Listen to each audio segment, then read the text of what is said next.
വളരെ വൈകിട്ടാണെങ്കിലും Christmas tree set ചെയ്യാൻ തീരുമാനിച്ചു. എന്താണെന്നറിയില്ല, എല്ലാ ഡിസംബർ ആകുമ്പോഴത്തേക്കും ഒന്നിൽ എനിക്ക് പനി അല്ലെങ്കിൽ കോൾഡ് എന്തെങ്കിലുമായിട്ട് ഞാൻ കിടപ്പാവും.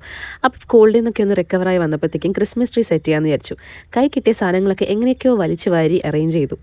ഇത് ചെയ്തുകൊണ്ടിരിക്കുന്ന സമയത്ത് തന്നെ എനിക്ക് 100% ഉറപ്പുണ്ടായിരുന്നു എൻ്റെ ഹസ്ബൻഡ് വന്നിട്ട് ഇതെല്ലാം അഴിച്ച് പണിത് വേറെ രീതിയിൽ സെറ്റ് ചെയ്യും എന്നുള്ള കാര്യത്തിൽ. പിന്നെ കലാഹൃദയമുള്ളവരെ നമ്മൾ പ്രോത്സാഹിപ്പിക്കണമല്ലോ. എന്തായാലും എന്നെക്കാട്ടി നന്നായിട്ട് അറേഞ്ച് ചെയ്യുമെന്ന് എനിക്കറിയാം. അപ്പോൾ ലൈറ്റൊക്കെ ഇട്ട് ക്രിസ്മസ് ബോൾസൊക്കെ ഒന്നുകൂടി നല്ല റീഡെക്കറേറ്റ് ചെയ്ത് വെച്ചു. അത് കഴിഞ്ഞിട്ട് ഞങ്ങൾ നേരെ ലോക്കലി മെയ്ഡ് എന്ന് പറയുന്ന ഒരു എക്സിബിഷന് പോയി. നല്ല വൈബായിരുന്നു കേട്ടോ. അവിടെ മ്യൂസിക് ഉണ്ടായിരുന്നു. അതിൻ്റെ രണ്ട് സൈഡിലും നിറയെ സ്റ്റോൾസ് ആയിരുന്നു. സ്റ്റോൾസ് എന്ന് പറയുമ്പോൾ ഓർണമെൻറ്റ്സ് ഉണ്ടായിരുന്നു, പിന്നെ ഡ്രസ്സ് കുർത്ത ഉണ്ടായിരുന്നു, അല്ലാതെ കുറേ ഗൗൺസ് സാരീസ് ഉണ്ടായിരുന്നു, പിന്നെ ഇങ്ങനത്തെ ഹാൻഡ് ക്രാഫ്റ്റ് ഐറ്റംസ് ഉണ്ടായിരുന്നു. പിന്നെ ഓർണമെൻറ്റ്സ് എൻ്റെ ഒരു വീക്ക്നെസ് ആണ്, അതെവിടെ പോയാലും ഞാൻ ആദ്യം പോയി നിൽക്കും. പിന്നെ ഇങ്ങനെ ക്രിസ്മസ് ഡെക്കോറൊക്കെ ഉണ്ടായിരുന്നു. എൻ്റെ ഭർത്താവ് ഫുള്ള് പോസ്റ്റ് ആയിരുന്നു കേട്ടോ. അപ്പോൾ പുള്ളിക്കാരൻ തന്നെ കണ്ടുപിടിച്ചാണ് ഈ ആർച്ചറി സംഭവം. ആ സ്റ്റോളിലുണ്ടായിരുന്ന ചെക്കൻ പറഞ്ഞത് ഒരെണ്ണമെങ്കിലും കറക്റ്റ് സെൻറ്ററിൽ കൊള്ളിച്ചാൽ 100 രൂപ തരുമെന്ന് പറഞ്ഞു.